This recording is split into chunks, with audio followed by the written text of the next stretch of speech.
Hello বন্ধুরা, তোমরা সবাই কেমন আছো? আশা করি সবাই খুব ভালো আছো আর আমিও খুব ভালো আছি। প্রিয়া লাইফস্টাইল নতুন একটি ভ্লগে তোমাদের সবাইকে জানাই অনেক অনেক ওয়েলকাম।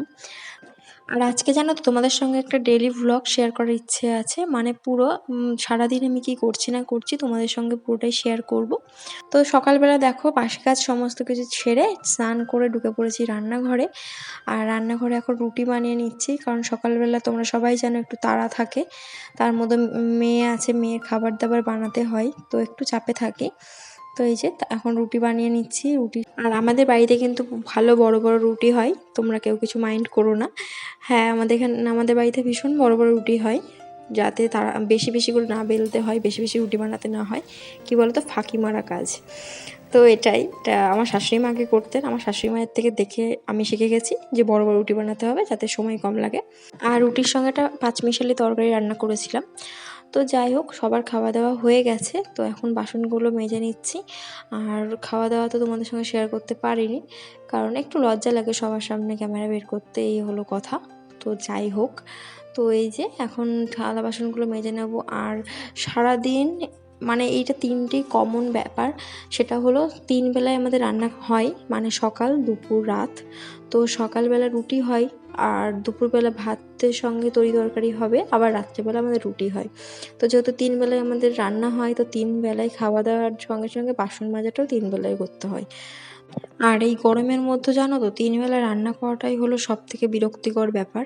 মানে অসহ্য গরমে রান্না করতে একদম ভালো লাগে না, আমার তো ভালোই লাগে না, তবুও এই রান্না করতে হয়, তাই করে নিই তাড়াতাড়ি। আর হচ্ছে তারপরে তো এই যে দুনিয়ার কাজ আছে, মানে বাড়িতে যা কাজ থাকে, ঘর দুয়ার গোছানো, তারপর মেয়ের খাবার দাবার বানিয়ে সেগুলোকে খাওয়িয়ে চান টান করানো আছে। জানো যাদের বাড়িতে বাচ্চা আছে ওদের পিছনেই ছুটতে ছুটতে বাকি মানে দিনের অর্ধেক টাইম কেটে যায়। আর এই যে মিঠির জন্য এখানে সুজি রান্না করছি, সুজি খাওয়াবো আজকে ওকে। আর রান্নাঘরটাও পুরো ক্লিন করে নিয়েছি। তো এখন যাব হচ্ছে, মিঠি এখন ঘুমাচ্ছে, তো আমার কিছু টুকিটাকি কাজ আছে সেগুলো এখন সারবো। বিশেষ করে জামা কাপড় মেলা আছে ছাদে। তো প্রচণ্ড রোদ, তো রোদে মনে হয় জামা কাপড়গুলো এতক্ষণে ঝলসেই গেল। তো আর হ্যাঁ, এটা কিন্তু ঝড়ের আগের দিনের ভ্লগ তোমাদের সঙ্গে শেয়ার করছি। তো সেটা মাঝখানে এডিট করতে পারিনি, আর নেটওয়ার্কের একটু সমস্যা ছিল, তাই জন্য তোমাদের সঙ্গে আজকে শেয়ার করে দিচ্ছি। তো এই দেখো কেমন রোদ, আর এই রোদের মধ্যে এখন জামা কাপড়গুলো তুলে নিচ্ছি, তারপরে এগুলো ভাঁজও করে নেব। আর জানো তো অসহ্য এই গরমে আর মানে জামা কাপড় কাচা, সেগুলো কাচা তো যেমন তেমন, সেগুলো মেলে আবার তোলা এগুলো আরও বেশি কষ্টের। তো যাই হোক, যেমন রোদ তেমন গরম, কি বলবো, ভীষণ গরম ভীষণ রোদ। এগুলো এখন একটু ভাঁজ করে নেব, চলো।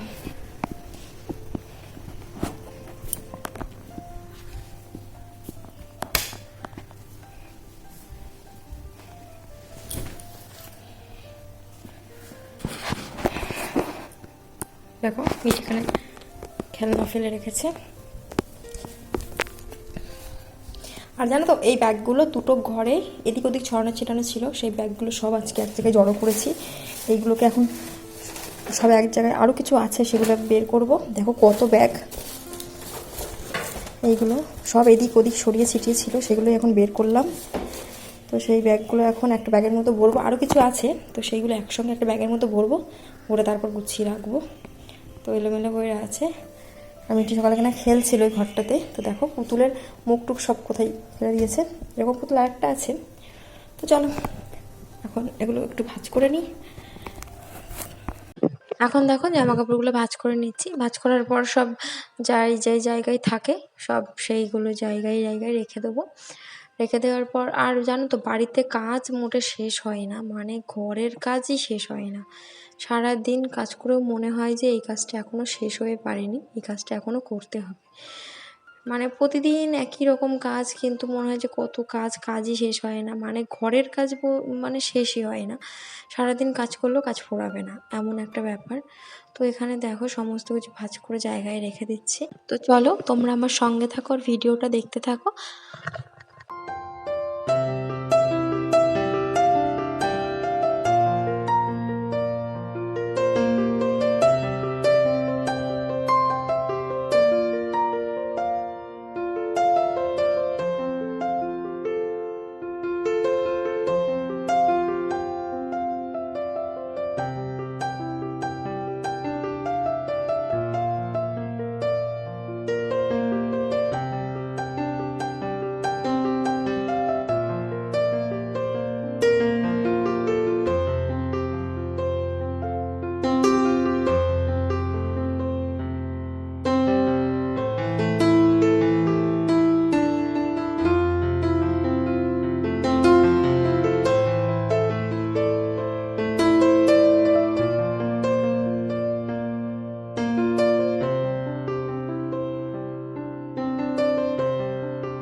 কুর্তি আছে, এটা এখন ওই ঘরে রেখে দেবো জায়গায়।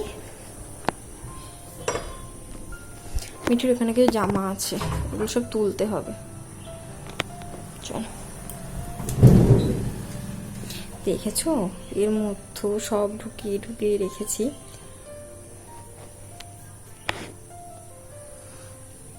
আমাদের বাড়িতে শুধু পুতুলই দেখতে পাবে। দেখো এগুলো আমার প্রচণ্ড শখেই কিনি এগুলো। তো এখানে কিছু কাপ প্লেটের সেট আছে, তার পিছনে কিছু ডিনার সেট আছে, কিছু আছে প্লেট ওই দেখো পেছনে। তো এই চলোটাকে ওগুলোকে পার করে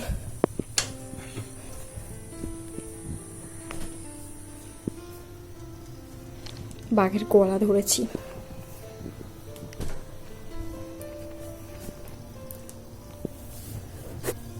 এখানে আমার কিছু কুর্তি থাকে আর ওই ঘরটাতে কিছু থাকে, তো জায়গার বড় অভাব, ওই জন্য মেয়ের শোকেসটা এখন দখল করে রেখেছি। এই যে মিঠির এখানে কিছু জামা আছে, এর ভিতরে কিছু আছে, এর নিচের মিঠির পোশাক আছে শীতের, সোয়েটার টোয়েটার সব আছে। আর নিচে আমার কিছু ছাপা শাড়ি আছে, এই একটা ডায়েরি আছে। তো আবার রেখে দিই বাদগুলোকে। কী বলো তো, এগুলো বাইরে থাকলে না মিঠি এর উপর প্রচণ্ড অত্যাচার করে। তো অত্যাচারের নমুনা দেখো, এই দেখো বাঘের গোপগুলো দেখছো, নেই, সব ছিঁড়ে ফেলেছে, তো এই জন্য ভিতরে ঢুকিয়ে রাখা হয়। আর এই পুতুলটা তো প্রচণ্ড ভালোবাসে ও। তো দেখো আগের দিন খেতে খেতে এর নাকেও কী সব লাগিয়ে দিয়েছে, ধুয়ে দিয়েছি তো ওঠেনি, বিচারার বড্ড করুণ দশা। যাক এরকমভাবে থাক এখন। ভিতরে একটা পুতুল আছে দেখো, লম্বা পুতুল।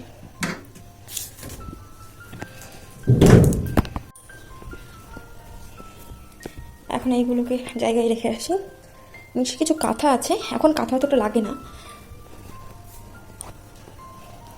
এখন বাথরুমটা একটু কম করে তো ওই জন্য কাঁথাটা তো লাগে না। তো এখানে কিছু জামা কাপড় আছে, এখানে রেখে দিই, পরে এগুলো তো অন্য কোথাও রাখবো।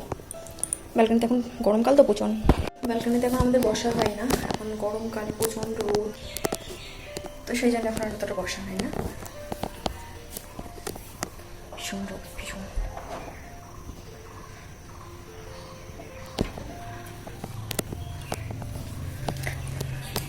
এখন তো আমার একটা কাজ নেই, বললাম না ব্যাগগুলোকে এখন ঠিক করব, সব কোথায় কোথায় আছে সেগুলো এখন বের করবো। দেখো কত ব্যাগ, হ্যাঁ এই ব্যাগটা তৈরি রাখতে হবে, এই ব্যাগটা ওই ঘরের ব্যাগ, এটা মেলা থেকে নিয়েছিলাম। তো এখন এই ব্যাগটাকে রেখে দিই। দেখেছো এর মধ্যে আমার কিছু ব্যাগ আছে, কিছু পার্স টার্স আছে, তো এটাকে ওকে ঢুকিয়ে দিই। এর ওপরে যে ব্যাগটা না, এই ব্যাগটা মায়াপুর থেকে নিয়েছিলাম, ব্যাগটা খুব সুন্দর।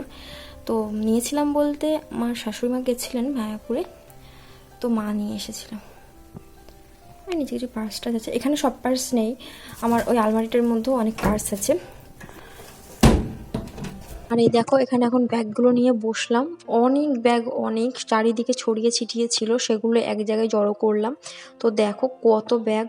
তো এটা আমি এখান থেকে কিছু নিজের জন্য রাখবার, কিছু মাকে দিয়ে দেবো, কারণ মায়েরও অনেক ব্যাগ আমি নিয়ে চলে আসি, তো সেগুলো মাকে ফেরত দেওয়া হয় না, তো মায়েরও তো লাগে। তো সেই জন্য যেগুলো আমাদের ওখানকার ব্যাগ সেগুলো মাকে দেবো, আর কিছু আমার কাছেও অনেক ব্যাগ আছে তার মধ্যে থেকে কিছু মাকে দেবো। তো সেই জন্য এখন আর একটা প্লাস্টিকে ভরে নেবো ব্যাগগুলো। আর প্লাস্টিকও আমার কাছে প্রচুর আছে, মানে জিনিসপত্র কিনলে আমি প্লাস্টিক একটু ফেলি না, কেন জানি না, আমার ফেলতে ভালো লাগে না, আমার খুব ভালো লাগে প্লাস্টিক জমাতে।